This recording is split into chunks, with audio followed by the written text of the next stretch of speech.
जिस तरह से इंसान की ताकत उसकी बाजुओं में होती है, उसी तरह सेना की ताकत उसका गोला बारूद का भंडार होती है। पीएम मोदी के नेतृत्व में जो सेना आज मजबूत नजर आती है, वही सेना कांग्रेस के कुशासन में लाचार मजबूर हो गई थी। पीएम मोदी के 6 साल के शासन में सेना जल, थल और वायु हर क्षेत्र में सशक्त हुई है और चीन को पछाड़कर आज भारत विश्व की सबसे बड़ी थल सेना वाला देश बन चुका है। आज हम आपको बताएंगे कि कैसे पिछले 6 सालों में पीएम मोदी ने देश की सेना को बनाया बाहुबली। वायुसेना। Rafale fighter jet. वर्षों से देश की वायुसेना को मल्टी रोल फाइटर जेट की जरूरत थी, जिसे सिर्फ मोदी सरकार ने पूरा किया और वायुसेना के लिए 36 राफेल फाइटर डील कर देश को सुरक्षित बनाया। अपाचे और चिनूक हेलीकॉप्टर। मोदी सरकार ने 2015 में बोइंग से 17,05,000 करोड़ रुपए के 22 अपाचे और 15 चिनूक हेलीकॉप्टर खरीदने का सौदा किया था। अपाचे दुनिया के सबसे अच्छे लड़ाकू हेलीकॉप्टर माने जाते हैं। कम ऊंचाई पर उड़ने की क्षमता की वजह से ये पहाड़ी क्षेत्रों में छिपकर वार करने में सक्षम है। C-17 ग्लोबल मास्टर विमान। अमेरिका की बोइंग कंपनी से मोदी सरकार ने एक और डील की। इसमें उन्होंने उनसे उनका C-17 ग्लोबल मास्टर विमान खरीदा। ये विमान किसी भी मौसम में लंबी दूरी तक बड़े लड़ाकू उपकरणों और सैनिकों को ले जाने में सक्षम है।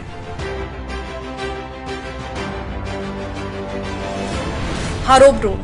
पीएम मोदी ने वायुसेना को और मजबूत बनाने के लिए 54 इजरायली हारोप ड्रोन की खरीद को मंजूरी भी दी। ये किलर ड्रोन दुश्मन के हाई वैल्यू सैन्य लक्ष्य को पूरी तरह से तबाह कर सकते हैं। थल सेना। S-400 missile defence system. S-400 missile defence system को दुनिया में सबसे अत्याधुनिक माना जाता है।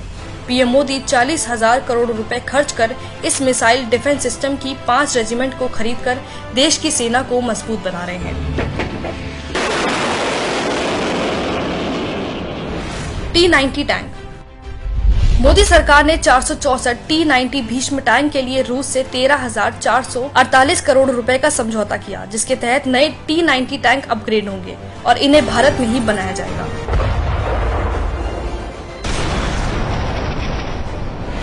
SIG-716 assault rifle. भारतीय सेना को 72,400 नई SIG-716 असॉल्ट राइफलों से लैस करने के लिए मोदी सरकार ने अमेरिका की कंपनी सिग सॉयर से 700 करोड़ रुपए का समझौता किया। Bullet proof jackets. 9 साल के इंतजार के बाद पीएम मोदी ने 2018 में सेना के जवानों को उपलब्ध कराई थी 1,86,000 बुलेट प्रूफ जैकेट्स। जल सेना। पनडुब्बियां। भारतीय नौसेना के प्रोजेक्ट 75 के तहत मझगांव डॉकयार्ड लिमिटेड और फ्रांस के मेसर्स के साथ मिलकर 6 पनडुब्बियों का निर्माण कर रहे हैं, जिसमें INS कलावरी 2017 और साइलेंट किलर INS खंडेरी पनडुब्बी 2019 में भारतीय नौसेना में शामिल हो चुकी है। Anti tank guided missile. सेना के लिए फ्रांस की 5,000 एंटी टैंक गाइडेड मिसाइल मिलान 2T के लिए मोदी सरकार मंजूरी दे चुकी है।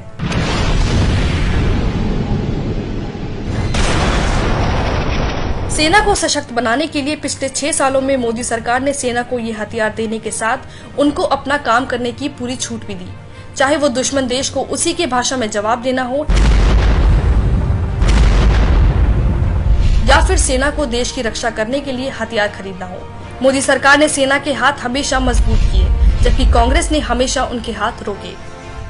1962 में जब चीन ने भारत पर हमला किया, उस वक्त ना तो जवानों के पास ऐसे हथियार थे जो चीन के सामने टिक पाते और ना ही भीषण ठंड से बचने के लिए गर्म कपड़े थे।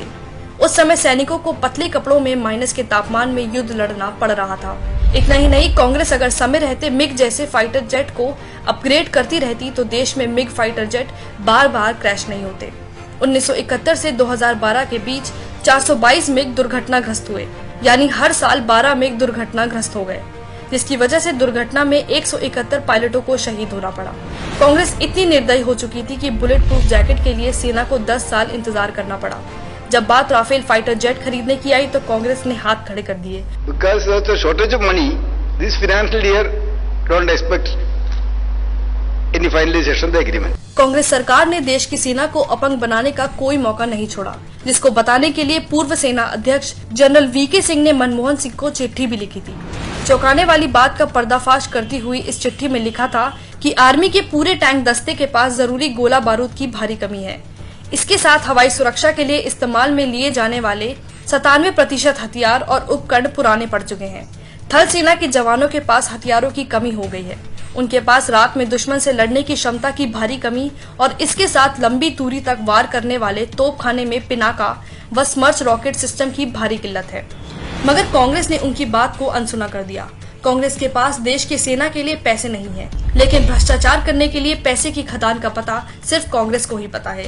देश की सेना भी कांग्रेस के कुशासन में इतनी दुखी आ गई थी कि 2008 में वायुसेना के retired vice air chief marshal Pranab Kumar Barbora ने बिना कांग्रेस की इजाजत के ही दौलत बेग ओल्डी हवाई पट्टी को चालू कर दिया था, जो सामरिक दृष्टि से चीन को मुंह तोड़ जवाब देने के लिए काफी अहम है। कांग्रेस देश की ऐसी पार्टी है जिस पर जिसने भरोसा किया वह खून के आंसू से कम नहीं रोया।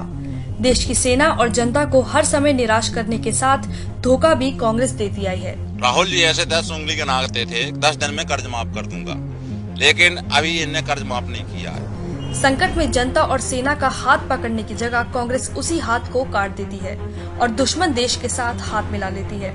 कांग्रेस सरकारों के समय में चीन बॉर्डर पर निर्माण का कार्य करता रहा और कांग्रेस किसी शराबी की तरह नशे में धुत होकर बेसुध पड़ी रही। लेकिन मोदी सरकार ने कांग्रेस की गलतियों को सुधारते हुए सीमा पर सड़क निर्माण का कार्य तेजी से किया।